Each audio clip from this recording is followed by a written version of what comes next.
kira sapi cuma sama tu ngaji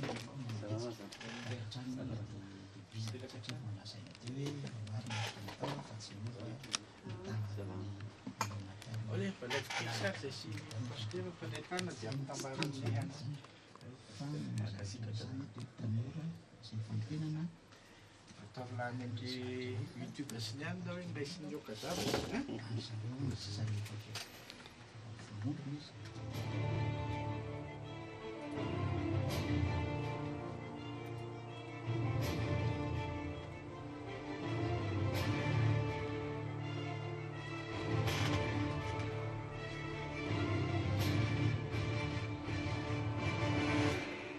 Alakamisy fa 20 ny volana Oktobra 7 arivo manaritra ny araba tompoko lasy tompoko valo namana iny no lafiny teknika mampatrika andrianjanarson miaraka aminao izao atoandro izao mankasitraka mankately atsika rehetra zany manaraka ty fandaharana Aoka Hazava maminao tito amin'ny motsapiony vivany andresanao azy dia maritra valo amby sivifolo teboka valo FM hatrany fa tsindrindrona tokoa ianareo amin'izao atoandro izao. Araba mampatrika dia miaravantsika rehetra ato tokantrano ato amin'ity andro atoandro ty manaraka ny fandaharana rehetratra ilay fisakafoanana nareo dia mirary atsika rehetra sotonana arabaina koa ny ambony fiarakodia tsika ty amin'ny faritany manaraka ity fandaharana eto amin'ny radio Viva ty misaotrako nanasa ny antoko Viva FM Pasteur Mailhol ny radio Viva ny falasan'ny ray aman-dreny izay lazay ny mpamakafaka rehetra hoe ray ny demokrasia teto Madagasikara isan'ny sokafan'ny atombohan'ny fisokafan'ny radio privé rehetra zany ary izay aza dia isan'ny nahazo tombony tamin'izany tany amin'ny voalohany satria vao nankalaza ny 20 taona ny radio fanambarana zany hoe tena fahoriana lehibe ny tono amin'ny firenena zany dia misaona ny firenena dia mameraka kely azy fiaraha-miory ny fiangonana apokalipsy sy ny antoko politika Viva FM dia mitondra izay fiaraha-miory zay amin'ny professeur Zafy sy ireo ankonany izany. Ny fanontaniana atao dia hoe nisy remaniman-kely ny ministra Rivo Rakotovao dia navadika sénateur. Ahoana mba fahitanao an'izany ny Pasteur Mailhol? Fahitako azy zany lôzika ny zavatra zany amin'ny mpanao politika mitondra fanjakana eo anatrehan'ilay lalam-panorenana izay misy amin'izao fotoana izao izay nieritreretina hoe ovana na ho amboarina io lalam-panorenana io ka n'ilay artikla tsy haiko fa 9 moa ilay miresaky n'ilay hoe roa volana alohan'ny fotoana ho an'izay filoham-pirenena ilotsaka ny fidiana na ny filohan'ny androm-panjakana dia mametra-pialana amin'ny toerana misy azy dia raha ikitika ny lalam-panorenana nefa tsy maintsy hanao referendum za efa niresaka an'izy io mampatrika ary za tena naporisika ny fanjakana mihitsy hoe atovy le izy voay lalam-panorenana dia kitio ilay artikla 9 ka ataovy hoe mahazo milatsaka ihany ny filoham-pirenena fa tsy misy an'izany lalam-panorenana eran-tany hoe filoham-pirenena mametra-pialana izany dia amboary tokoa io dia alohan'ny filoham-pirenena ilatsaka ihany tena za mampirisika mihitsy amin'ny fanjakana hoe ataovy fa za kandida Pasteur Mailhol ary tsy Pasteur Mailhol ihany no kandida fa maro ny kandida izay mbola irotsaka ka Pasteur Mailhol misy vahoaka ao an-damosiny raha irotsaka koa ny filora Valomanana na ny filohan'ny Rajoelina na ny kandida hafa izay mbola hitonona anarana irotsaka ihany koa ny antony anaovana n'iny lalàna iny dia ny hoe mba hitovizan'ny kandida sens amin'ny fiandrajana filoham-pirenena dia tsisy olona tokony olom-panjakana afaka hibaiko ny mpitondra fanjakana ampiasan'ny volam-panjakana ampiasan'ny fahefana rehetra indrindraindrindra ny hainao manjery mpanjakana dia tokony hitovy lenta ny kandida tsiraray avy izay ny esprit nanaovana n'iny lalam-panorenana iny ka raha iny zany no kitihana dia hitsangana daholo ireo kandida rehetrarehetra dia seul contre tous zany izy fitondrana ihany zany hoe ny faninana amin'ny kandida ilatsaka rehetrarehetra nefa raha ny fitondrana efa hitantsika efa fa milatsaka zao ny kotiny nanao ny fifidianana io ka hoe referendum no atao dia azo antoka fa tsy ho lany mihitsy ny enina dia angala-bato aza ny fitondrana arak'izay fa fomba mahazatra zay tsy hita zay maharatsy azy hatramin'izay dia tsy ho lany io lalam-panorenana io ka efa tsinjotsinjo ny fitondrana zany fa tsy ho tafavoaka io na mety tsy anaiky koa ny firenena vahiny mpamatsy vola dia lozika ho a le politika an'zareo hoe aleo ary tsika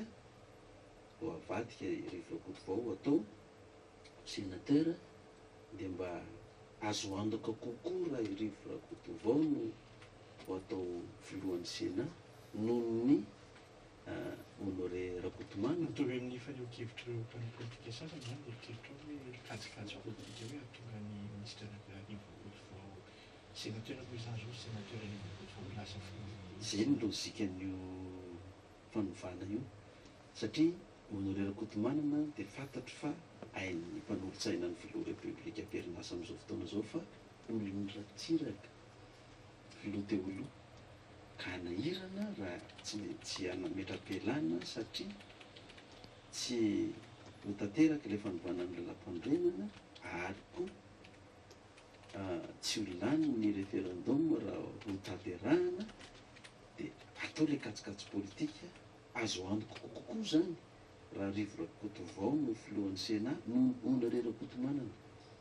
dia mazava be zany fa katsikajy politika ihany zany zay ary za tsy manometsiny ny fitondrana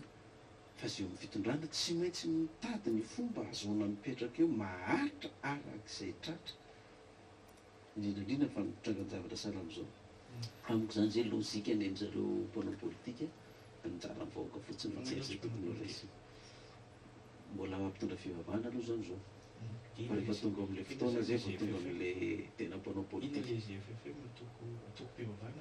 atoko politika ny ZFM za filoha manao politika fa ny ahy politika tsy ny mpanao politika no ataoko fa politika ny soratra masina na no ataoko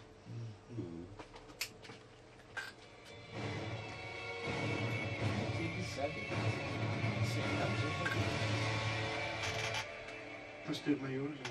anisany mialatsiny zay moa zany mahazatra ny olona rehefa miteny hoe secte anisan'ireo secte ary araky ny vaovao fantatra sy ny hely na ny tambatrosa namina dia misy ireo karazana secte maro samihafa zany fonona tany bilika tany dia misy tonga ny hoe mety mifampihinana ny olona lasa mihinana bozaka sasany tonga ihany koa eo ihany koa hoe mitarika ny olona mamono tena ny any zany sy ny karazany ary dia anisan'ny mbompangapanga tamin'izany koa Pasteur Mailhol fa hoe Pasteur Mailhol koa anisan'ny ray tetika amin'izy ireny ao anatin'izao toe-javatra izao petrako eto ianao Aoka Hazava tombona ve sady ia mizara betsaka amin'izay fanontanianao zay na Patrika fa tatoato tokoa dia misy mpamakafaka ara-politika sy ara-pivavahana mpamakafaka ara-politika sy ara-pivavahana sy ara-toe-karena tamin'ny radio anankiray ary dia tena tsy tahotra tsy henatra mihitsy izy dia manonona ny anarana Pasteur Mailhol napiditra kitapo ray amin'ireo le secte dangereux izay efa nisy tany Amerika hatramin'izay hoe mpamono olona taonan'ny olona ikioma dia hamono tena dia secte apocalyptique ny fomba nilazain'ny le mpamakafaka ara-politika sy ara-pivavahana izy moa nanonona ny anarako fa za tsy dia nanonona anarako toaka hoe raintsao fotsiny izy mba tsy dia anahirana zany dia ny zavatra nyresany dia hoe secte dangereux ka raha ny zavatra nyresany izy io zany dia ny fivavahana secte rehetrarehetra eto Madagasikara koa dia mitovy amin'ireo secte mpamono olona tany États-Unis ary zava-doza mbola nyresany ihany koa fa ny fivavahana secte dia manao mamoaka devoly manao vagagana fa vagagana mamitaka mpaminany sandoka ary tsy misy zany hoe mitondra fivavahana tokony hitondra fanjakana zany fa zany dia tena mpaminany sandoka devoly zany dia manonona anarana mpitondra fivavahana izy apôstôly tsaratsara apôstôly zao fa ny tena sibolena amin'izy io zany namana patrika dia tsy iza fa Pasteur Mailhol. Efa nanao an'io fihetsika io ty le mpamakafakara politika sy ara-pivavahana rainjao ty a tamin'ny 2012. Dia za zany ny tena dénigrena zato isan-jato mihitsy hoe secte dangereux mpaminany sandoka devolona andamosiny fangagana mamitaka, satria akaiky le fifidianana 2013 tamin'izay. Dia nieritreritra rainjao fa hoe za hilatsaka tamin'ny 2013 ka dia natao zay dénigration rehetrarehetra niaraka tamin'ry mialatsiny manao nanarana pasteur Benjamin efa ndraisanareo teto ny radio sy rifidy mpanentana miaraka amin'ny rainjao zany hoe fanahy ray ihany zany ireo no miaraka, fanahy ray ihany no miara-miasa fa manao tira croisé. Mazava ho azy zany fa nieritriretina hoe hilatsaka tamin'ny 2013 dia misy mpanakarama zany ry olona roa tao damosina hoe ataovy izay dénigrena ny Pasteur Mailhol io mba tsy rotsaka ao fa zava-doza raha io tonga amin'ny fitolana, ary zany mihitsy ny lazany zareo zay zava-doza raha tonga eo le Pasteur Mailhol. Dia mazava be zany fa tsy nilatsaka tamin'ny 2013 dia mialatsiny am'le fitenin'ny tanora hoe hoainina be tao zareo le nanao dénigrement rehetra, satria raha nilatsaka dia efa zao ny calcul politika tamin'izay hoe raha milatsaka Pasteur hoe iza tsony ny vity an'io devolave be io mpaminany sandoka io secte dangereux io, kanjo tsy nilatsaka tamin'ny 2013 dia discompte zany zareo. Dia torana discompte satorana ray zany tamin'iny fotoana iny. Dia tonga indray zany teny fifidianana ho avy indray nahazo antso indray fa dia nanao fanambarana fa hirotsaka indray amin'ny 2018 dia nitsangana indray nitandroka izy ireo tena le même refrain talohany 2013 mihitsy zany zao, satria tsika zao mbola 2017 2012 zareo nanao indreny dénigrement naparitaka daholo ny kasety sy ny rehetrarehetra nilazana natsangana daholo sy azo atsangana rehetrarehetra hoe aporoferan'ny Madagasikara amin'ny alalan'ny communication mbo hitany olona ianareo fa hifidy devoly fa aleo mpanao politika ihany fa za mety fitahan'ny devoly ianareo. Dia mitranga indray zany izao am'izao fotoana izao. Za zany mahita an'izy io hoe araky ny tenenin zareo hoe fa dia Pasteur Mailhol zavatra mahagaga ny Pasteur Mailhol miteny mety hoe mpamakafaka politika ara-pivavahana sosialy anisan'ny teny an'izay nanaparitaka amiko dia vavonivoaka koa moa tamin'ny gazety Telorify ny hoe apôstoly Benjamin izay hoe miampanganao manao pacte tamin'ny devoly sy ny karazany. Zavatra mahagaga zany dia izao hoe ianareo samy mpitondra fivavahana ireo. Inona marina no tena zavatra miavina tena hoe mahatonga an'izany toerana samy mpivavaka daholo ianareo samy mpitondra fivavahana. hitanao mampatonga an'ireny zavatra ireny zany aloha za tena tsy manome tsiny an'le mpitondra fivavahana. Le toetsaintsika malagasy zany le ory avamanana samy mpitondra fivavahanao zany dia raha vao misy anankiray mandeha dia mialina le ankilany, ahoana no lasa fa ahoana no tavela eto andeha mpitehiko dia avoaka daholo ny toko sy andininy rehetra ao amin'ny baiboly mpaminany samy ino no toko hoe ompo evangelika, ary manana fanomezam-pahasoavana manokana mihitsy ry zareo amin'le ompo evangelika io andresena lahatra ny olona izany hiala ao amin'le fiangonana apokalypsy ray zay fa hitazonana ny olona ho aminy kio tsy ho lasany amin'ny apokalypsy ary anakanana ny olona koa fahatelo tsy hiditra amin'le fiangonana apokalypsy. Fa Pasteur Mailhol matanjaka be raha hisintona olona ny apokalypsy makao aminareo. Zay aloha tsy dia matanjaka nefa magaga anany misintona olona avy any fivavahana hafa zany makao amin'ny apokalypsy. Tsy dia matanjaka ho azy fa za no atahorana indrindra zany ingeny mahatonga an'ireny zavatra ireny. Raha olona tsy atahorana ianao iny moa nitapatapako anao eto mba mipatrika na hitondrako anao any amin'ny tribunal na anaovako dénigrement arak'izay fanomezam-pahasoavana nomena eto anaratsiana ny mampatrika anelohako anao matoa manao an'izany. Ary ny ary eny tsy dia mampaninona anahy fa nazany ianao moa manontany an'izy ihany mampatrika dia misy tena amin'ny baiboly manao hoe aza mamaly ny adala fandrao dia adala tahaka anazy ianao fa toizany ihany le izy valio ihany ny adala ozy izy fa dia manao azy hoendry izy. Zany hoe rehefa reny dénigrement sy fanaritsiana reny zany rehefa tena tafahoatra be le izy ka tsy mamaly ianao zany dia milaza azo endry indray le adala satria matoa izy tsy mamaly mitongona le izy fa so ihany moa ianao no nanontany an'le izy eto dia tsy maintsy mamaly izy nilaza hoe secte dangereux zany secte zany dia tsy tokony hiditra amin'ny raharaha politika tsy mifangaro mihitsy ireo nefa ny mahagaga anahy io le rain'izao mpanao famakafakana io zany mivavaka izy alohan'ny anaovany famakafakana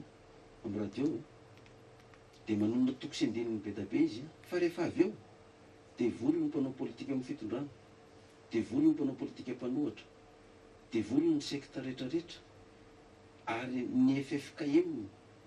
dia voly daholo ireo zay mpitondra fivavahana rehetra dia voly daholo ihany izy rery zany ny olombelona manana marika amin'ny fanontaniana mipetraka amiko dia izao secte inona ary io mpamakafaka ara-politika sy ara-pivavahana io satria izy ihany ene no manohitra ny zavatra resahany hoe tsy miaraka ny fivavahana sy Aoka Hazava fa ianao ny teny teo hoe mpamakafaka ara-pivavahana izy aloha no malala hoe secte inona zany misy azy ka zay andrindra maro dia apetraka koa le définition-n'le secte eritreretra tsara amin'izao fotoana zao andron'ny fampihavana pirenena zao fa na ny fiangonana dehibe aza efa tsy manonona tsony le fiangonana secte hoe secte fa hoe fa zandriny nanonona anazy fa le mpamakafaka ara-politika sy ara-pivavahana ty zany mbola navoakany tsara mihitsy le mot secte sy le mot secte ma qui dit secte dangereux zava-doza zany fa jerevo amin'ny baiboly jerevo koa ny mpamakafaka ara-pivavahana rehetra na katolika na protestant définition zany secte zany inona ny définition zany secte seki sekara raha ny teny grika ny ihany tapaka ny fifandraisana nisaraka tamin'ny mpiaradia dia lasa antoko anankiray zay le secte hoe antoko zany dia jerevo ny tantaran'ny baiboly fa midika raha zay définition ny secte faritany mpanoratra katolika na teolojianina katolika sy ny teolojianina protestant dia mazava be ny atao hoe secte zany nientaka tamin'ny toerana nisy azy dia lasa mitoko anankiray vaovao dia ny amaritan'ny zareo anazy ary hoe lasa manaratsy ilay raha fiangonana izy zany manaratsy ilay fiangonana ny elany teo aloha ny atao hoe secte koa izy zareo dia zay olona mitoko teny fatratra fa izy rery ihany no manana ny marina zany natao hoe secte dia jerefa nge zay définition zay raha raisina zay tsisy afaka amin'izay secte zay daholo ny fiangonana kristiana fa veza ny fiviany fiangonana kristiana tsy fiangonana judaisme kristiana jiosy ary tamin'ny jiosy kristy niala tamin'ny fiangonan-drazana io dia nanangana antoko vaovao fivavahana vaovao tsony hoe kristianisme nientaka tamin'ny toerana nisy azy tapaka zany ny fifandraisana tamin'ny kristy sy ny jiosy zany nampatonga ny jiosy anombon'ny kristy tamin'ny azo fijaliana dia tafasaraka ny jiosy sy kristy sy ny mpianany dia lasa nitoko vaovao kristy secte zany ny définition ny secte nientaka tamin'ny toerana misy azy kristy zany ny secte voalohany zay mahatonga azy hoe antoko nazareny ihany no izy ireo fariseo tamin'izany dia mazava ho azy zany raiso zay tantara zay tateoriana indray fiangonana apostolika ny voalohany dia nitsangana ny fiangonana katolika nientaka tamin'ny katolika koa ny fivavahana protestant luther sy calvin sy ny sisy secte katolika koa nge zany ny protestant avy eo amin'ny protestant ndray nitsangana avy eo koa ny nino misy ty ny fivavahana ny témoin Jéhovah ny adventiste ny baptiste biblika tamin'izany secte avy eo amin'ny protestant koa zany reo dia nisy nivoaka avy any hatrany za zao ny fiangonana nisy afarany zany zao adventiste niendaka tamin'ny adventiste zany zao secte adventiste dia raha misy ataon'ny apocalypse niala ndray ka nanangana fivavahana judaisme ndray secte apocalypse koa zany reny ka ilay mpamakafaka ara-politika sy ara-pivavahana dia milaza fa hoe secte dangereux ireo olona ireo fa izy secte malheureux izy zany sa secte bienheureux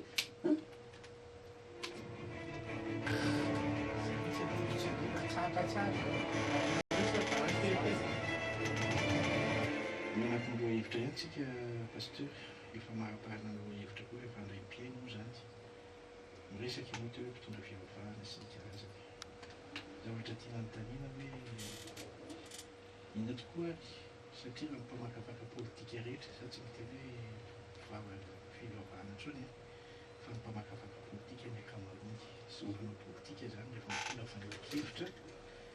dia hoe tsy tokony amin'ny politika ny olona mpitondra fivavahana eto zany mba hiteny amin'ny Pasteur Mailhol hoe tsy aloha hoe mame marina ny ondry any inona hoe mampilingilingy anao aty amin'ny resaka politika ka tonga hatramin'ny hoe fitatsahana ho fitia eto dia misy teny amin'ny baiboly manao hoe Jezus Kristus hoe fanjakako tsy eto tany fa ny fanjakako dia any amin'ny mandrakizay. Misy teny koa amin'ny baiboly fa Kristy dia ho avy hanjaka mandrakizay. Manao politika zany Kristy fa hanjaka. Politika zany ny Kristy hitondra fanjakana. Fa izy ny teny hoe tsy mbola eto amin'ity tany ity ny fanjakako.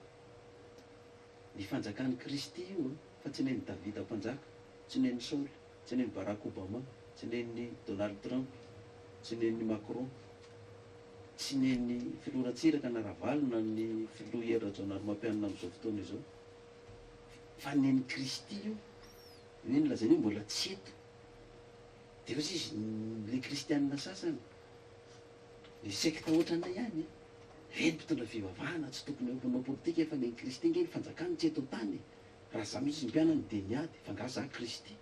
Ianao nga mampatrika Kristy, nen'ny Kristy iny tsy eto. Dia ahoana tsy asiana présidansy eto ambony tany, tsy asiana mpitondra fanjakana eto ambony tany zany.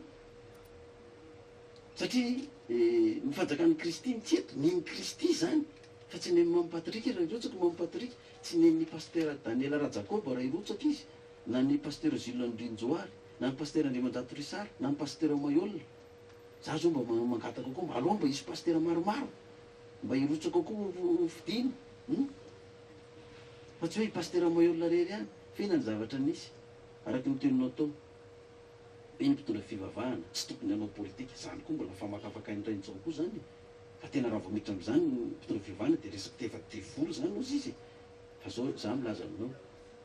tena mety amin'ny mpanao politika mihitsy ireny famakafakana sy ireny fanontaniana ny teneninao tao ireny hoe aza vela hiditra ao ny mpitondra fivavahana fa tsisy raha tokony hidirana io. Ary lasa miala tsiny fa mafimafy ty teniko ty ireny le mpamakafaka raha-mpivavahana milaza fa tsy tokony hanao politika ny mpitondra fivavahana. Tena miala tsiny fa reny natao avocat du diable. Aza vaiko no mahatonga anay teo hoe avocat du diable ty zao. Ozy izy ianao teo mampatrika hoe maloto amin'ny fanaovana politika eo ianao, fa ao nge dia halatra sy kolokolo fotsiny. Tena zay tokoa ny politika ny mpanao politika.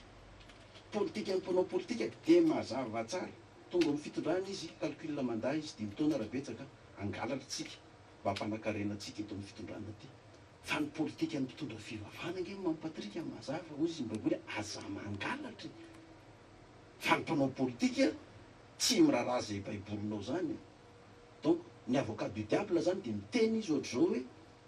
aza vela hiditra amin'ny raharaham-pirenena mihitsy ny mpitondra fivavahana satria tsy hangalatra ireo. Fa ny mpanao politika mety amintsika fa hangalatra. Tsy dia hoe voatery mpanao politika rehetra tonga hoe hangalatra. Nitako hatramin'izao aloha zany zay teo. Amarinonao raha ohatra hoe zay mpitondra tao kosa pasteur nianina ihany mba tsisy nangalatra. Tamin'ny fitondran'ny Inona na tamin'ny république zao tena tsisy nangalatra mihitsy na tamin'ny fifidianana reny na ny harem-pirenena. Fa ny zavatra misy raha amin'izay zay toka avocat du diable ho any ny olona miteny an'izany.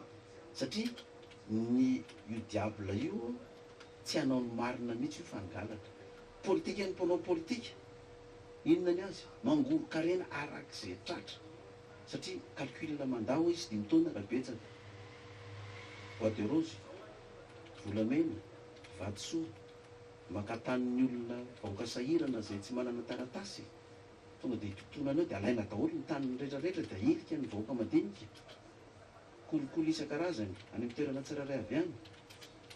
Mangoro karena arak'izay tratra satria voafetra ny fotoana hipetrahana io. Tsy mijery vahoaka zany fa inona ny politika ny soratra masina, inona ny politika ny baiboly, ozy ny politika ny baiboly. Tiaviny namanao tahaka ny tenanao. Raha mba mahazo arena be anao mpitondra dia mba omeo arena be koa ny vahoaka.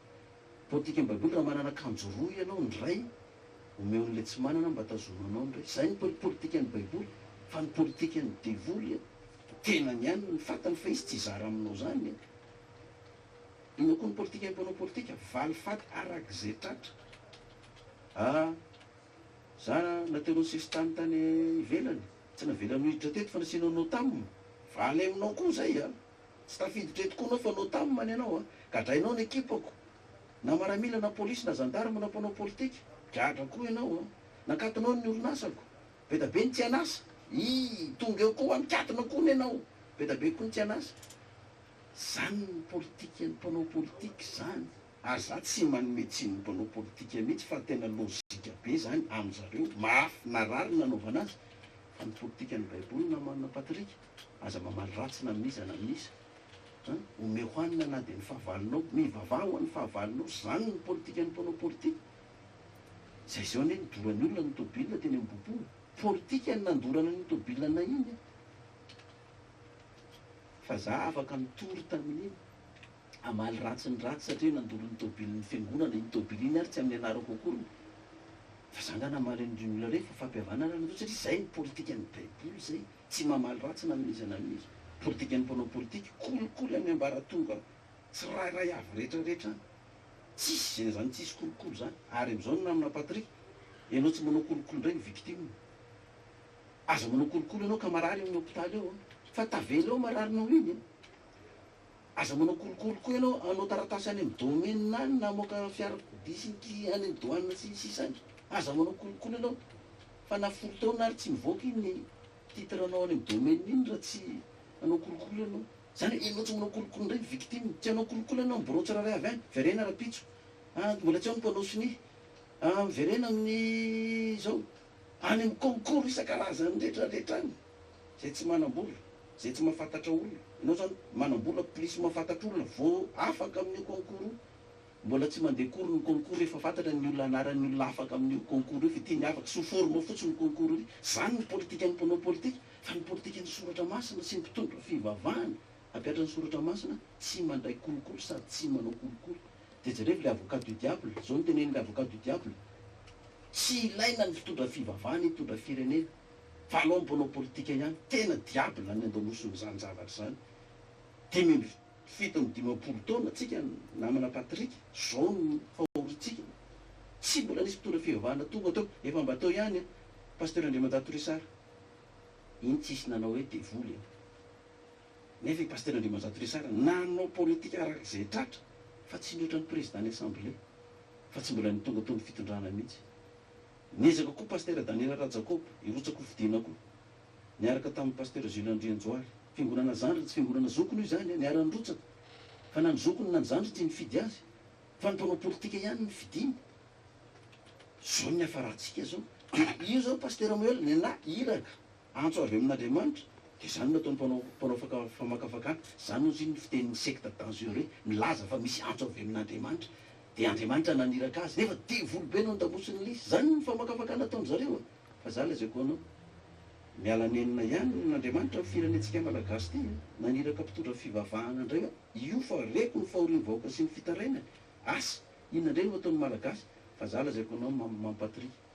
raha mba fa mitondra teo pasteur Andriamantato Risara nahazo mandat tamin'ny firenena io politika ny baiboly io mino fa io no nataony mety efa tsy zao tsika nitohizan'ny pasteur Daniel Rajakob zay samy protestant ireo ataoko hoe nitohizan'ny pasteur Jules Andrianjoary koa zay politika ny fivavahana politika ny baiboly tsy mitondra fiangonana zay tsy orzao le firenetsika fa ny malagasy tratra nyty avocat du diable ty miala tsiny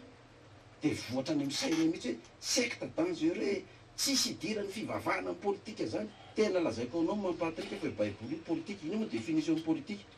police cité de la ville anatsarana ny fiainan'ny vahoaka zay mety hoe politika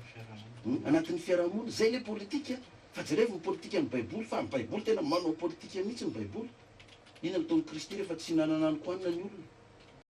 mofidimy azandrano roa nanaovan'ny miracle mon ami olona tsy omby 10,000 ny voky mbola nisy ambiny 12 sibika sa fito sibika politika ilay zany politika fandresenany olona anaraka anao fa i Kristy olona 12 nyresen'ny lahatra voalohany fa firy ny olona nanaraka azy rehefa avy eo manao mitinina miaino daholo ny vahoaka politika ny fitsaboana politika ny sakafo politika ny mandresy ny asany devoly zany daholo nataony Kristy fa jereo fosiny hoe apôstôly Petera alatsaona amin'ny lalany ny aratonao izy de mahazotrongo be tabe no izy Petera tsy mpanarato ty rangaty fa zany manarato zany tsy am'izao andro ataondro amin'ny folo zao ary tsy eto moron-drano akaketo fa ria lavitra be ary fa no ny teninao de ho testé koa raha zany tokoa raha marina zany ho alatsako ty arato ty nilatsaka tokoa ny arato zany rano tsombotsambo de ozy Petera hoe tena manaiky aho izy fa enjany ianao ozy de saosy tsy ataoko mpanarato olona tsony ianao mpanarato trony anao fa ataoko mpanarato olona resy lahatra Petera nanaraka an' Jesosy politika zany.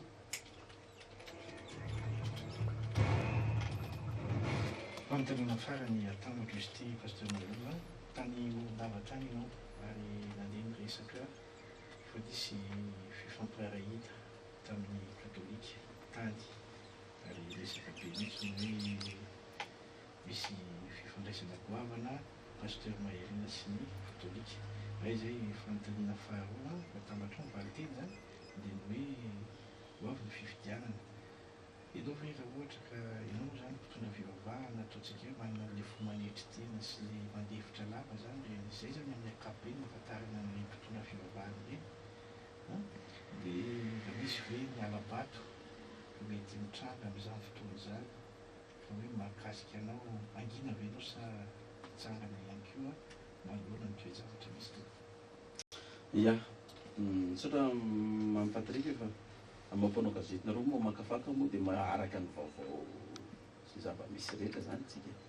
Mara tokoa tany Morondava dia nisy ny fionako tamin'ny évêque katolika Fabien zany. Ary izy io dia izy mihitsy no nampiantso anao. Tonga ny fionanay mba te resaka amiko izy ty eo anamiko zany. Ny antony nampianatsoina dia mazava ho azy fa ieny ny fantany fa hoe zay hirotsaka hovidiana filoham-pirenena araka ny antso izay nomen'Andriamanitra anahy. Dia fanantony zay ny resaka, indroa zay ny neona. Tamin'ny fionana voalohany izay mianakarery no refampiresaka naharitra tamin'ray mahery. Tamin'ny fionanay faharoa miaraka tamin'ireo mon-père sy frère mpiara-miasa aminy sy ny pasteur mpiara-miasa amiko zany sy ny lehibe nantoko politika ny Viva FM tany Morondava. Izay mariko fa io président ny toko politika ny Viva FM hoe dia katolika koa zanakatran'ny évêque zany. Dia izay ny fionanay tao zany dia mikasika ny raharaham-pirenena zany. Dia maray mandray ny zanaka dia nametraka tsara mihitsy izy hoe mitady olon'Andriamanitra ty firenentsika ty pasteur fa potika ny mpanao politika. Ka dia mitsodrano anao izay. Zava-dehibe amiko zany mitsodrano be amin'ray aman-dreny be zany amin'ny patrika. Ary za tsy dia mieritreritra hoe tonga amin'izany raha ny elanelana misy amin'ny fiangonana katolika sy ny apokalypsy. Tena ohatrany hoe Genesis apokalypsy mihitsy ilay satria ny fiangonana kristianina voalohany ny apokalypsy. Azafady ny katolika dia ny apokalypsy ty mivoaka farany ety. Tena elanelany Genesis apokalypsy mihitsy nefa dia amin'ny mahasamby mitondra fivavahana ao anatin'izao fampihavana-pirenena izao dia nanao modely mihitsy ny fiangonana zany, nanatona ny resaka tamy. Tian'ny fiangonana katolika atao zany raha ny fihetsika nataon'ny évêque Fabien ity dia ny hoe ny mpanao politika zao miezaka hanao fampihavana-pirenena. Dia tiana aseho koa hoe amin'ny vahoaka zany sy amin'ny firenena malagasy eran'izao tontolo zao dia misy aza ny tsy fankazahoana ny fiangonana katolika sy ny apokalypsy. Dia ny fiangonana zany tokony hanao modely voalohany hoe io zay efa hiavana ary. Raha ohatra ka izay nitondrana azy hoe fa fihavanana zany hiara iasa ifanometana hamonjy ty firenena ty amin'ny fantrana. Hatramin'izay tokoa izy ny évêque dia mpanao politika sy ny heverina hoe raha ny mpanao politika ny raharaham-pirenena. Fa mazava fa politika daholo ny zavatra atao amin'ny fiainan'olombelona tsiraray avy. Na dia miteny aloha za tsy hanao politika dia politika zay ny politika anao tsy manao. Fa ny soratra masina tena misy politika fa politika ny tsy mangalatra, politika ny tsy manao kolokolo, politika ny tsy fitiavan-tena, politika tsy manao valifaty. Dia namina tsara ny resaka anay dia soran'Andriamanitra zany fa na izy azy dia nilaza hoe hiaraka akasarytsika dia aparitokana amin'ny évêque rehetrarehetra satria ny raisana dia ny hoe mijaly ny vahoaka, mahantra ny vahoaka, fahoriana ny ainan'ny vahoaka. Ny fionanay faharoa nanotamin'ny projet de société izy hoe takitaky ny ao anaty olo moa zany satria ny olona izy tsy dia malala loatra le faminaniana, tsy dia mety loatra amin'ny olona iny fa hoe ty zany dia atarako faminaniana ve ty sa ahoana nitondrana ty firenena dia nanotanotany ny projet de société. Io moa manaraka raha manana fotoana indray tsika eto radio Viva FM mbola asainareo andray manazava amin'ny projet de société tokony ataoko zany. Fifidianana izy nao le faharoa raha misy latsabato alabato alabato dia ianao ve hiady amin'ilay izy alabato zany hoe atao amin'ny anao dia lasa tena hoe tsy tafapetraka aloha dia anisany tsara rehefa miady raha ohatra ka hoe alabato zany eritreretina tamin'io. Za aloha zany a zay mpitondra fanjakana teto kosa mampatrika zay nangalabato dia nitaridalana anazy ho sesitany foana zay nangalabato rehetrarehetra tena sesitany daholo ny hafaran'ireo ka ny mpanao politika atsika moa izy nareo mpanao gazety tsy mbo maka lesona ka raha ohatra le mpanao politika mbola angalabato asa nga mba ho aiza indray no ilefasany zareo reo rehefa kelikely eo tsisy olona ty ivelan'ny fitondrana mahavita mangalabato zany mampatrika ary za koa dia miteny amin'ny mpiara-miasa amiko rehetra koa tsy hanao an'izany fomba fiasa zany satria fomba fiasan'ny mpanao politika ny mpanao politika zany fa tsy fomba fiasan'ny vahoakan'Andriamanitra mitondra firenena ary za dia afarako mihitsy ny mpiara-miasa amiko raha sanatria ka misy alaim-pana andeha hanao alabato zany ka fantatro dia gadraiko na dia paster raha tsy maninona hoe paster venao dia managadralo fa tsy atao an'izany ny firenentsika. Miarabanao naman'ny mandatrika miaraban'ny vahiny dia miaraban'ny teknisian any asonga jiovita zao fotoana zao dia miarabantsika zay mandresy radio Viva FM misaotra nareo mananaiky firenena fantany mipetraka amin'ny Pasteur Mailhol zany dia zao hoe maninona tsy voatsanganareo hoe fimbonana be anareo le tenenareo le na mifototra rehefa am'izao mbola fitanay rehetra le fo zany mahafanafana izao hoe fa inona rehefa fitondrana vo vita iny anyzany zavatra rehetrarehetra zany marakarak'izay nefa moa zany manana tôbilina be tabe nareo karazana tôbilina firy zay zany fantany napetraka ambazeny mararakarak'izay da nypasinao hoe tsy mahafaty tompony andraiky tam'izao fantanao sy fahorin'ny firenetsika zao satria nareo zao raha mbola nahita zay tamin'ny fankarazana antsika taona filoham-pirenena teo a dia mbola nisany ianao tonga tena nisany miavoloha mbola miarany sakafo miaraka ny fety tao nefa vahoaka anatao santsany dia trano kila hoe firetan'ny Pasteur Mailhol amin'izany seka toko tonga dia valinao retrany tonga dia avaliko ilay farany aloha zany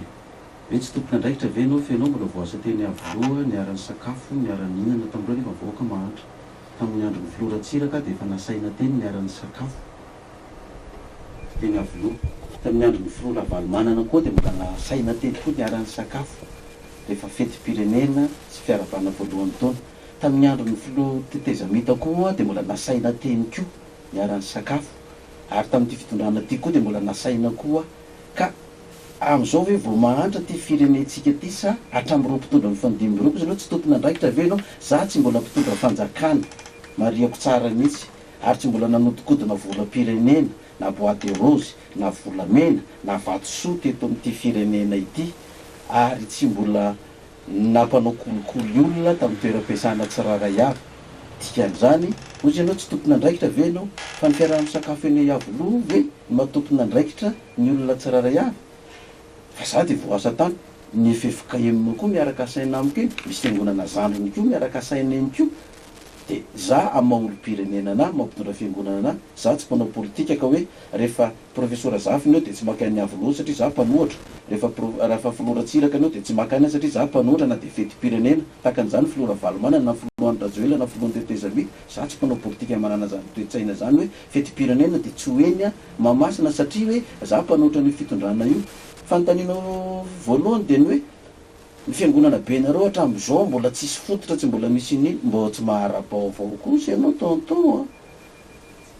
efa oia efa nao nidalina amin'ny etazy voalohany efa mandeha zao io fiangonanao io ny tongony io 6 metre ny ety ambany satria parking daholo ny ety ambany dia efa miditra midalina voalohany zao sao dia hilaza indray volam-panjakana indray ny anaovana an'io fiangonana io azafato tonton fa tsy mara-baovao ihany ngaminao fa efa any zay zao fa mba mijereva anao YouTube fiangonana lehibe ty Afrika fa ao le sary apokalypsy efa mandeha le asa tsika miantso manaraka eto Allo miraba tompoko Manona Pasteur Mailhol salame manona mampatrik mirabanao to zavatra toko fantanina amin'ny Pasteur Mailhol somarampy amin'ny Pasteur Mailhol vola tamin'ny raha rehetrarehetra tamin'izay rehetra mbola sady navoaka io faharoa manarakaraka zay Pasteur Mailhol sinafeza hoe Pasteur Mailhol mba hampisondroka amin'le zavaka fa misy vata-banjo misy tena mahafaly be vahoaka de ravina mbola akina zay koa zay toka mampatry isaorina betsaka ina tsara be le fanontaniana namatsika teo tsy mbola ampy an'ny Pasteur Mailhol ve fa folo-karela hoaniny nefa mbola andehitra amin'ny fanjakana indray hitondro amaleko moa zay amaleko zay fanontanianao zay tena za misaora be tabenao mihitsy amerika an'izay fanontaniana zay misy olona andresaka tamiko mampatrika manana tonton izareo mpanao politika mpitondra fanjakana mahay milomano mihitsy ozy izy tontona io tamin'ireo fitondrana fandimy reo fa ao foana izy tsy voala mihitsy izy ary efa miliardera izy amin'izao fotoana zao de zao nataon'le tontona io viriny zay mianakavy hoe zao zao ozy izy hitanareo filatsaka Pasteur Mailhol dangereux be io ozy izy dangereux be io filatsahana io fa za de mangavy anareo mba hanao dénigrement arak'izay tratrany io Pasteur Mailhol mba tsy ho lany eo de fa inona tonton mampitonga nareo teny an'izany tsisy hidirany mpitondra fivavahana amin'ny raharaha politika le ty elahy fa zatra nihinana 700 ity amin'ny harem-pirenena Ray Mailhol ny tonga eo ho terenina elahy ampahafolo-karena indray sy maintsy hoan'ny lahy ho fitondrana iny nefa nasian'Andriamanitra tamin'ny fahafolo-karena elahy mpanao politika indray tsy hihinana fa tsy fa ampahafolony amin'ny harem-pirenena io mantreto elahy fa de ataovy zay dénigrement arak'izay tratra ampiasao ry Rainjao ry Fidim-panentana ry Pasteur Benjamin sy ny namany reny zay mahay koa midira amin'ny Facebook sy ny rehetrarehetra any dénigré arak'izay tratra io tadidio fa 5 taona ny mandany lara betsaka ary raha ao anatin'ny 5 taona ny tsy mahina ny elahy fa ampahafolo no hoan'ny lahy de lahy ny mahita mahatra indrindreto mifafany kiony lahy elahy ka ataovy zay tsy halany an'io Mailhol io fa de mijery baolina leto de miolo leto daholo tsika reny tonga ao nanofo baolina ary mety tsy voavidiny latsony elahy zatra mihinana 7 isan-jato io ny sasany 5 isan-jato ny azo no hoaniny ny sasany ary 7 isan-jato no hoaniny zara raha misy 1% tonga any amin'ny vahoaka ka ry Mailhol ny tonga ao zany de tereny elahy ampahafolo no hoan'ny lahy mahatreto elahy ka enao milaza hoe efa folo-karena be da be azonao ve de mbola tsy ampy io fa mbola andeha hiditra amin'ny fanjakana ianao mbola hihinana indray za aloha raha tonga amin'ny fanjakana de zao notakiko any amin'ny vahoaka zay lazain'ny baiboly notakiany baiboly amin'ny vahoaka 10% zany hoe ny taxe ny TVA zany de 10% no tokony ho alaina amin'ny vahoaka fa tsy 20% fa mandoavanao taxe any amin'ny domaine na TVA any amin'ny domaine na any amin'ny douane fa nga 20% ihany no alonao aplisy ny kolokolo rehetrarehetra vola ohatrinona ny alonao any de nanontaniana zany le tontona mba nanontany zareo tonton ianareo fa miliardera vahoaka fa mahantra be ty ve de mbola tangosanareo 7 isan-jato de zao navaliny ngaray mahantra ty zay mpanao politika mijery vahoaka zany tsisy mpanao politika mijery vahoaka zany jereo zao ny président mahantra indrindra da io izy fa lasa courage no fitentsika gasy professeur Zafy Albert tsy mba nihinana sady tsy nalany mandat sady tsy nalany mandany tsy nihinana izy ny président mahantra indrindra izao izy ny président mahantra indrindra ka Ray Mailhol ny tonga ao tereny io ampahafolo-karena ny hoaninao zay sisa no alainao vahoaka mahantreto ala ozy izy ary tena amarano koa azy mampatrika fa zava-dehibe ho ty fanontaniany tena amatsika ty raha ny tena marina zany ny 7 isan-jato ny harem-pirenenantsika io raha mba nomeny mpanao politika ny vahoaka hatramin'izay tsisy vahoaka mahantra zany tsony eny teto efa tafavoaka ny firenentsika de vahoakanao ozy izy mbola madinika mbola varitra voanjo sy nama sy ny sisa za lazaiko anao misy an'izany daholo ny fiangonana rehetrarehetra na mandoa fahafolo-karena izy na tsy mandoa fahafolo-karena misy mahantra daholo afa misy mana-karena koa misy mitangina 4 daholo koa reo fiangonana rehetrarehetra ireo fa zao mission nanirahana na amonjy ty firenena ty le fanontaniana perakitsika amiko zao de zao tsy le firenena ho vonjena indray no manahirana atsika amin'ny Pasteur Mailhol amin'ny teny eto izay iady mikolokolo sy ny afiara-maizina sy ny fitiavan-tena sy ny fanongona-karena tsy zany reny manahirana ny sasany amin'izao fotoana zao fa ny manahirana ny sasany de zao hoe ahoana indray io ny fahafolo-karena ho an'io mbola angolo-karena indray venao zany amin'ny fotoana io tonga eo ka raha mpahafolo no alainana ny vahoaka ny 7 mena azy mba mety hiady ny ty firenentsika ny antso manaraka entoko entoko miarabanao tompoko miarabany vahiny mafinaritra misaotra miarabanao voalohany indrindra angambany Zanga masiavo hoe anohatra samy mpanompoka na zana ianao na izy na zaroa amiany mba tiako afaka fotsiny de misy teny ao baiboly ao hoe ozy izy Jesosy tam'le vola anita moa ty voly ty mafy ny mpianany nataosika hoe zay miaina azy teo aloha ankaisara de ankaisara ho an'Andriamanitra de an'Andriamanitra ny vola mazava ho azy miakota amin'Andriamanitra fa ny fana ny finomy ny mampananao no miasa amin'Andriamanitra noho izany raha olona tonga fivavahana marina tsara ka tena ho an'ny marina ny tompo Jesosy Kristy ny marina tokony hoe raha zao tontolo zao ty izy afaky ny amory ny ondry de zany hoe ny olona de mivavaka ho aminy zany hoe fantatra fa mino an'Andriamanitra no vry fa raha andeha ilona am'ty zao tontolo zao ty hitondra ny tany zeno sa hitondra ny lana hitondra ny vahoaka hitondra ny lana fa raha ny tany no le oetinao de mbola anisan'le tao hoe mbola sy de feny loatra ao ngamba ny Jesosy ka tokony any raha tena sitakao mitondra ny vahoaka na ny olombelona izay nino hoany amin'ny fanjakan'Andriamanitra avelao ty tany ty fa ny tany de vanatokana ho an'ny Satana lao io hoe potika io razy fa raha mbola ity no kosokosoany makasy makaroa na politika fivavahana na politika baiboly na politika ny fitondram-panjakana eto amin'ny tany ramiko angamba de hoe avelao azy azy fa aleo angamba hoe lasa misina vela farany de aingana de atao automatika le malagasy ilan'Andriamanitra ny atao hoe fampivokarena ihany koa mazava ho azy de ny vola na hareny zato isan-jato fa ny fo mafana atolotra an'Andriamanitra zany ny rasa sary biby sao da betsaka toko koa voninahiko an'Andriamanitra mahereza Pasteur Mailhol isaorana betsaka ianao dia mampasitraka ny azy tsisy misy fanambarena kely tiako pihina ihany ny zavatra andresan'le ray mpianakaviana tao misy famarinany ihany ny zavatra andresany hoe ny tanjona ange dia any an-danitra ny tanjona dia hitondra ny vahoaka any an-danitra fa ny baiboly koa nge nilaza an'izao ninona ozy izy angatanareo amin'ny anarako ity tany dia omeko anareo zany baiboly koa mora milaza hoe ity tany takan'ny any an-danitra tsy fifalian'Andriamanitra mihitsy zany ny mahita ny vahoaka an'Andriamanitra amin'ity tany ity Satana no mitondra azy Satana no mifehy azy dia ina rehefa Satana no mitondra n'le vahoaka azy mitondra n'le firenena dia mazava ho azy tsy ampiadana anao zany Satana ny ampahory anao ny anapotika anao ny ampiady atrano anao raha mandrika ny fanongora-karena zany ny an'ny Satana ka ray aman-dreny tao nilaza hoe avy aloha zany paster ho an'ny Satana any fa aleo ny fiangonana sy mitarika olona ho any an-danitra ihany tokony ho ataonao hoe dia za tena mametraka mihitsy hoe zay nge le mahatonga n'le hoe misy lalàna eto amintsika mifehy miresaka fifidianana dia mazava ho azy zany fa izao raha ohatra ka tsy mety amintsika vahoaka malagasy ny mpitondra fivavahana hitondra firenena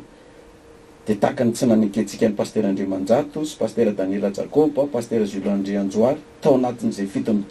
taona izay nahatonga antsika amin'izao fantrana izao dia aza mifidy mpitondra fivavahana fa aleo mpanao politika ihany no averiny eo dia mpanao politika ihany no ataotsika mifandimby rehetrarehetra eo fa za tena milaza amintsika ny filora valomanana mbola te hiverina normal izy raha hiverina satria be da be ny fananan'izay efa nipotehana sy nangalariny vahoaka teto ka hoana izy ny tsy mba amerina an'io raha tonga amin'ny fitondrana andray aloha normal ny azy tsy manometsiny azy amin'izany mihitsy ataontsika hoe ny filohan'ny rajoelany ny tokony hitondra n'ity 4e république aty koa hoe fa tsy tafavoaka izy nanaovany communauté internationale anazy dia omena tsiny koa izy vera mbola hitondra eo nefa inona moa tsy nataontsika tapatapaina daholo zay mpitondra rehetrarehetra eo ka za aloha dia mametraka tsara mihitsy rehefa tsy mety amintsika mpitondra fivavahana marina ny tenin'le rangahy teo hoe aza mikitikitika mpitondra fivavahana zany aza mifidifity amin'izany fa mpanao politika ihany averenina eo rehefa tsy mety amintsika fa za kosa zany tsy tomany io filoham-pirenena fa iraka ho any mission-ny dia anatanteraka an'izay satria be da be ny olona niran'Andriamanitra amin'ny baiboly eo amonjy ny vahoaka Israely Tsako iraka ny menana monjy ny vahoaka malagasy volamena io fotsiny tsy resaka tsy volamena fotsiny aho io fotsiny fezinao volana io ve dia tsy afatsika manao fifidianana fina hitangozonako volana amin'ny communauté internationale vaonao fifidianana dia zany angamba mahatonga ny olona nakana na tsy ho avy ohatra ny amin'ny communauté internationale satria za tsy olon'ny communauté internationale na ary tsisy naniraka ana hoe andana fa izay no andamosonao andana fa ty misy vola anaovanao fifidianana tsisy naniraka araka rehefa nambarako reny tsisy nalala nefa Andriamanitra ny teny tamiko za tsy nilaza nizaniza mihitsy dia navoakako izy fa za raha no fifidianana tonga amin'ny fitondrana dia efa apetrako eto tsy haiko na mety amintsika na tsy mety amintsika fa za tsy ila vola avy any ivelany zany anaovana fifidianana eto fa ny volantsika gasy dia efa ampy anaovana an'io fifidianana io fa tsy voatery tsy mety seteritra ny any ivelany. Allô? Marakeo miarahaba ny Pasteur Mailhol dia miarahaba ny namana partika sy ny rehetrarehetra zay mamina mahay zao pastora raha sitrakan'Andriamanitra izao zavatra zao tevo tanteraka raha tsy sitrany zao na nandeha ianao dia tsy hoekeny fa zao kozy izy hoe mandehany ianao amin'izao tontolo izy hitoheny filazantsara ny olombelona rehetra sao io ny tampony filazantsara zay ampitoliny anao aza matavitra fa raha izy no mitondra anao ka programany zao fombanao izy ny fanirianay raha misy reny fianakaviana hanamafy an'izao sy mitsahan'olona mahagaga zao io tsa satria zany nodosy misy teto Madagasikara fitondra ty vavahana sy vehivavy mitondra ny firenena malagasy miraha soa ray aman-dreny toatratombo ya marina le fanamariny teo mampatrika raha Jehova no manao n'ity zavatra ataoko ty tsisy asakana esa izy fa raha tsy Jehova io dia tsy tanteraka tokoa io sotra mifampiarizana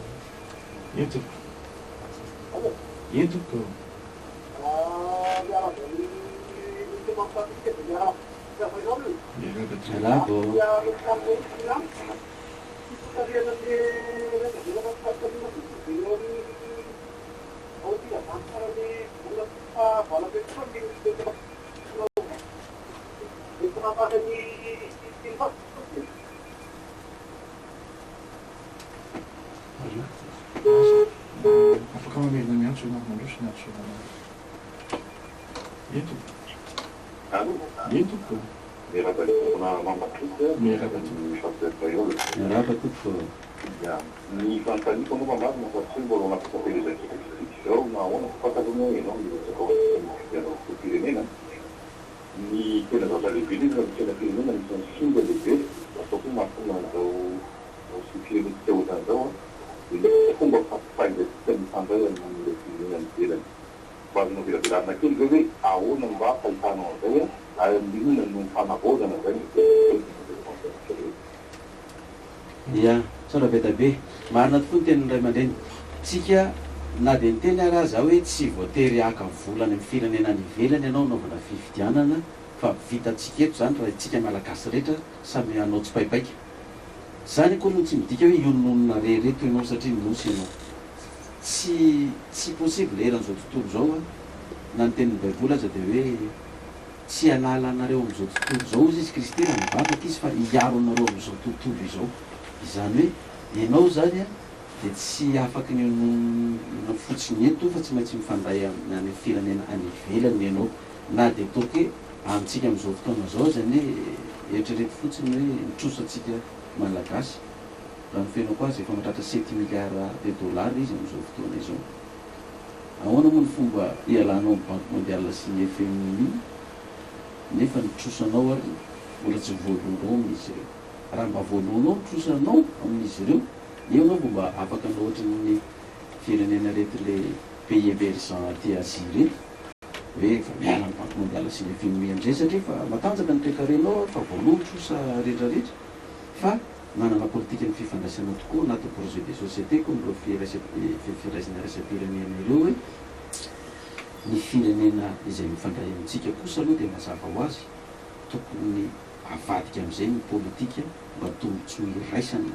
no hifampirarahana amin'isy ireo fa tsy hoe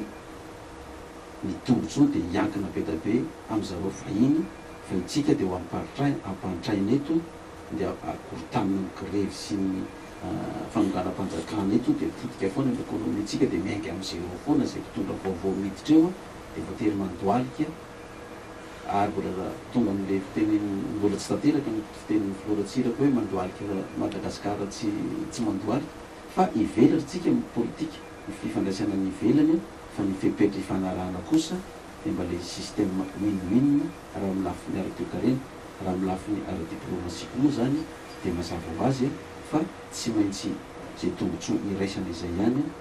ny ifandraisanao amin'ireo firenena avy amin'ny ivelany ireo izany. Mirava tu. Allô? Yendo po.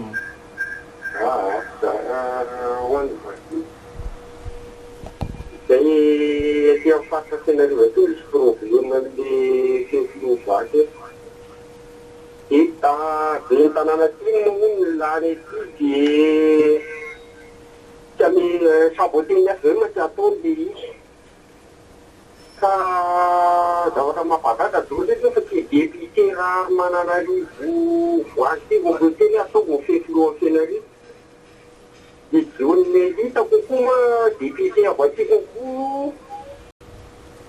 elana fanorenana reo fa nasingesaka tamin'ny herinandro ka raha misy volarovana an'izany toy ny hofananam-bahoaka be amin'ny anankitara maro commune eny no velon'ny eny ka tena tafiditra amin'anina raha tamin'ny zava voateraka raha dia mizaka vokan'io zava io ka mba mariataka fanampiana izay raha mba azo ataony dia malala fanarezeka anavotana an'io raha mba misy mba mariataka kely fanazavana amin'ny vahiny sy amin'ny pasteur aloha mba mahita ny zava toa ary hita poko hita pirenena fa ny olona raha hoe dia grevy eny amin'izao dia hoe tokony enenarety io fa tena tsy mety mihitsy zavatra ataondreo azo vemon'ireo fa dia aisa io resaka politika io hoe nanam-piterina vahoaka ohatrany hoe raha vao tsy azo venona dia ho sabotena ohatrany fa tena tsy mety dia za ka mba makataka ahoana mba hevitra amin'izay pasteur fa dia mba zara dia hoe mba vahiny zao fa tena dia tena tafiditra lanina mihitsy dia voaka ary azo jerena ny hitapoko hitapirenena fa tsy za Sorana betsaka ianao dia makasitraka nefa ny okevitra moa zany dia hoe miantso fanampiana sy ny karazany mahakasika an'izay fefoloa zay ka mino efa tonga ny tokony andraikitrany izay antsoantso ny fefoloany fenorivo zay tsy hainao hoe miantso an'io famonjena io fa ny olorehetra zay maneho hevitra dia miantso ny resaka fefoloa ka dia mba hainao hoe mpitondra sy mpitantana isa-tokony zay resaka fefoloa eny fenorivo zay raisitsika miantso manaraka ento Allô? ento po Miaraba nareo mianato dia mahity ingeza dia miaraba pasteur miaraba mbalabaoka tamin'ny mahapasteur reo zao amin'ny olona reo eo ambanandrinika tsara ve ama monsieur Mailhol alohan'ny ilasanao kandida satria na islamy ireo dia potika zay tena zava-ny potika apokalipsy vao tomany anao ianao rehefa velona azy dia tsy olany mihitsy tombotombana azy ka mamisarika asainao zany zay hoe raha pasteur Mailhol ianao dia sy tony filadano fiava misy tao raha teo monsieur Mailhol ianao ka amony tenao dia misy izy raha izay manarakaraka zay ianao ny tena hoe chef tamahery firenena chef tampamono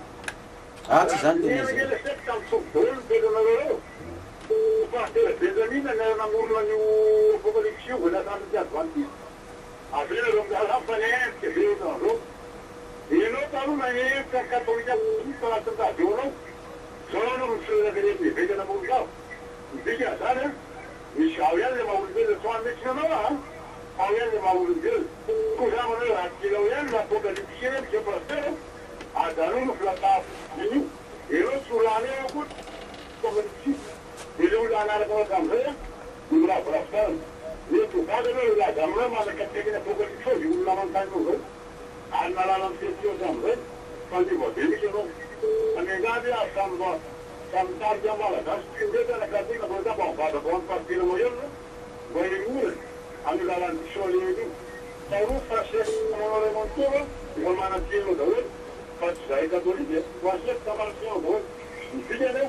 bon tas que l'on a eu rendez-vous les mots alors la cachara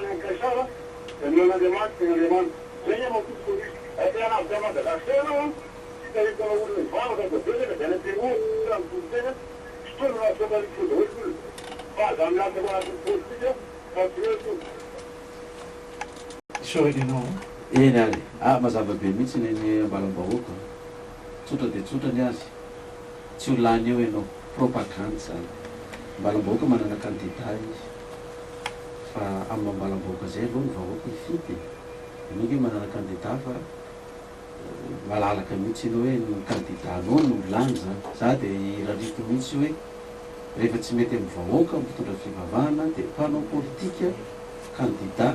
maro mbola azo isafidianana eo fa tsy maniny zany ianao laza hoe raha miditra amin'io anao dia potika io fibonao apokalypsy io raha tsy lany ianao ary ianao mbola tsy loatsy ianao koa tsy ho lany eo mihitsy ko ozy izy ianao Aoka Hazava ozy izy mifandarana etombo radio zao ny ohatsain'ny fiangonana apokalypsy raha ny sitraponay vahoaka apokalypsy dia tsy foinay Pasteur Mailhol ary tsy sitrakay ny rotsahano fidinay zany fa ny sitraponay dia mitazominay ho anay io anay rery io mitarika anay zay tsy mila mpisolo fa io ihany raha ny sitraponay fa saingin'izao iraka no ampanaovan'Andriamanitra anazy mitondra anay tamin'ity fiangonana ty amonjy ny firenena malagasy ka zay apokalypsy dia tsy ho ty tena n'izany hoe ho fikirinay rehereto Pasteur Mailhol hikarakarana sy amonjy anay fa aleo izy amonjy ny malagasy rehetra ka raha ohatra tsy ilain'ny malagasy Pasteur Mailhol tsy foinay io fa azafady aloha hiverina ty aminay rehefa tsy ilain'ny malagasy fa miala tsiny zay raha tsy ilainareo izy verina ty aminay satria zay mila anazy aleonay ary izy atao aminay azy fa nono hoe fahoriny vahoaka amin'izao fahantrana izao anaovan'ny mpanao politika azy izay mbola eritreretiny ambalam-bahoaka fa mbola tokony mpanao politika no apetraka ao fa tsy tokony hidiran'ny mpitondra fivavahana marina ny anao ambalam-bahoaka ary za koa mampirisika ny malagasy mbola misy fito amin'ny 50 taona mbola azo ny mpanao politika ilalaovana mitondra fanjakana raha tsy mety amintsika mpitondra fivavahana fa za tsy tomany ny filoham-pirenena izany tsy tomany hitondra fanjakana izany fa raha nitomany an'izany efa teo tamin'ny 2013 ary efa nanao ary lany fa tsy zay nandrana tamin'ny 2013 tsy mbola izay tonga zao ny fotoana avy anao ambalam-bahoaka ny vahoaka isafidy rehefa tsy lany ny vahoaka Pasteur Mailhol ny fiangonana apokalypsy mbola miandry azy fa tsy isy fiangonana potika izany fa tsy sitraky ny fiangonana ary nakanesako any raha ny tena marina fa noho hoe amonjy vahoaka firenena malagasy dia nandefitra ny fiangonana fa rehefa tsy ilaintsika Pasteur Mailhol fiangonana apokalypsy tsy ho rava zany raha tsy lany ary Amso rehefarany zany ento tenena mafimafy azafady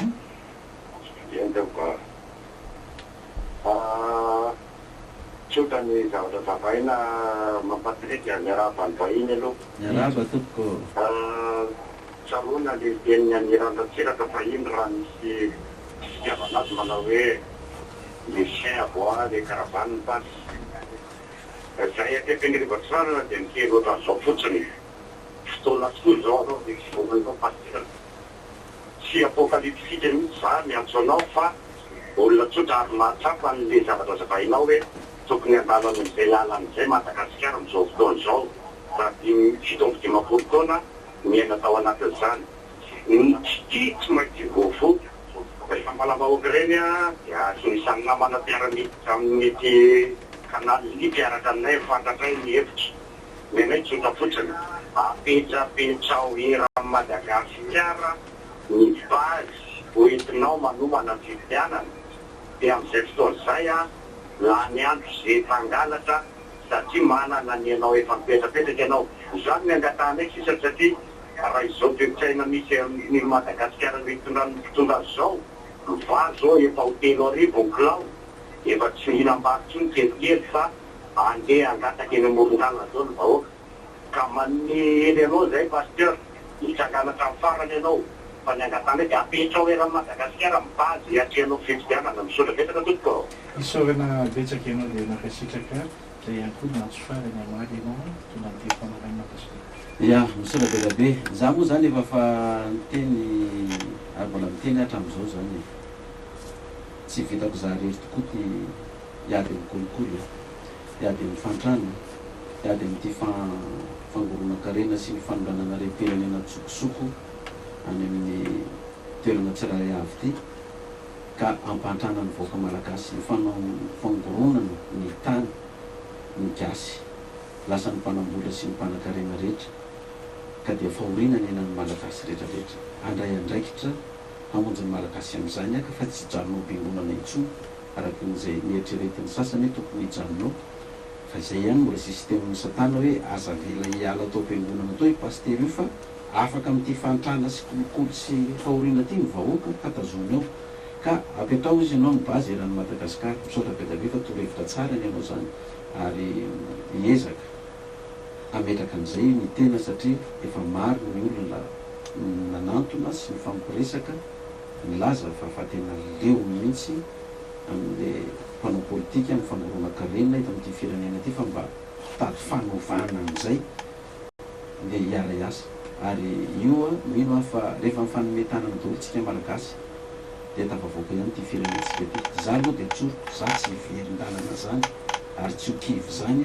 satria tsy communauté internationale naniraka irotsako vidiny, tsy mpanao politika naniraka irotsako vidiny, tsy fiangonana naniraka irotsako vidiny, fa Andriamanitra no naniraka ary tsy afaka miverina amin'izay intsony satria hamonjy ty firenena ty Andriamanitra fa efa reny ny fahoriany malagasy sy ny fitarainany izay sy ny fijaliana izay hitarainan'ny malagasy rehetrarehetra. Fa ety mampatorika alohan'ny hijanonako aloha dia satria anovintsika mba misy teny farany tiako apetraka. Rehefa tonga ny andron'ny propagande dia anovatsika hoa dia zao dia efa apetrako zao ny zavatra ho ataoko. Na mety amintsika malagasy na tsy mety dia zao ny zavatra ho ataoko. Za tsy hanao fampelezana tisorta intsony, za tsy mbola nanao an'izany. Hanao fampelezana tisorta, na fampelezana baolina, na fampelezana kety, na fampelezana vary sy menaka, na fampelezana fizarana vola 10,000 amin'ny propagande, fa fampelezan-kevitra no ataoko. Ka raha mety amin'ny malagasy dia ny projet de sociétéko sy ny foto-kevitra anarenako n'ity firenena ity, zay no ataoko, zay no ahelo. Fa za tsy hanoatra ny mpanao politika zay misy hatramin'izay ka rehefa nanao propagandy dia zara t-shirt, dia zara baolina, dia zara maillot, dia zara casquette, etraretinao mampatrika fa raha anao t-shirt 2 millions zany anao zaraina ny amin'ny eran'ny Madagasikara ataontsika hoe 25,000 ny vidiny anankiray, 4 milliards izany. Na ny casquette na ny baolina sy izay mbolo zaray aka artiste malaza, ny kasen'ny artiste malaza reny 300 millions mandritry ny propagande, 150 millions FMG. Dina no ataon'ny mpanao politika rehefa tonga amin'ny fitondrana izy 10 taona récupérena ny amin'ny vahoaka iny vola laniny iny mandritry ny 10 taona satria izy nanome 4 milliards amin'ny vahoaka ny zarazaraina fotsiny. Tena tongavana eo zany tsy maintsy maka 3 avenina 10 avenina vola laniny iny izy mandritry ny mandao entiny. Ka satria za tsy zara maillot aminao na baolina na t-shirt na casquette aminao rehefa hanao propagande, fa avy hatrany dia atsanganao ny estrade dia ataovao ny sonao iza zay tanora amin'ny tanànao hirahira eo dia mihirahira eo ataovy zay mampety eo, tsisy vola aloha fa za anao fampelezan-kevitra. Dia satria za tsy nanome anao na ariary azy dia dikan'izay tsisy ho récupéreko aminao rehefa tonga amin'ny fitondrana,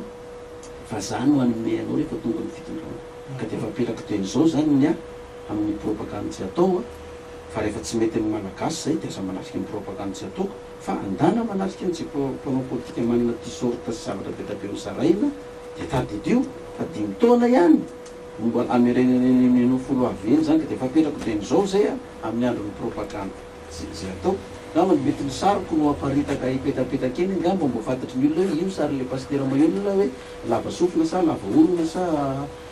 lava nify fa dia ino no apetrapetrako eny. Fa dia efa apetrako teny izao ny azy zany izay. Fa dia misaotra antsika, misaotra nireo tsiraray avy koa zay nametraka fanontaniana niditra mivantana zany. Normal daholo le questiontsika tao, misy nanohatra, misy nakasitraka. Tafita zany ny communication dikan'izay amiko amin'ny Patrick. Dia noho izany malalaka tsara ny tsiraray avy amin'ny famohan-kevitra tao iny satria izay koa no maha olombelona ny olombelona nomena safidy isika, safidy roa mazafa zany zao mipetraka amin'ny voakan'Andriamanitra hoe fito amby 50 taona tsika ny tantanan'ny mpanao politika zao ny firenentsika mbola isy fito amby 50 taona faharoa ndray eo a aiza no ametrahanao ny safitonao fa Pasteur Mailhol tsy hitomany filoham-pirenena tsy hitomany hitondra fanjakana fa iraka ny azy dia anatanteraka an'izay iraka zay izy. Isaorana betsaka ianao Pasteur Mailhol ny avy ao misy FM moa zany isaorana betsaka tonga teto. Misaotra ny fanasana ary manatena indray manaraka mbola tsy afa-pony Efa misy netsorana ok zany ok rehefa dia mahazo sary iny tafitaso bye spécial, tour spécial.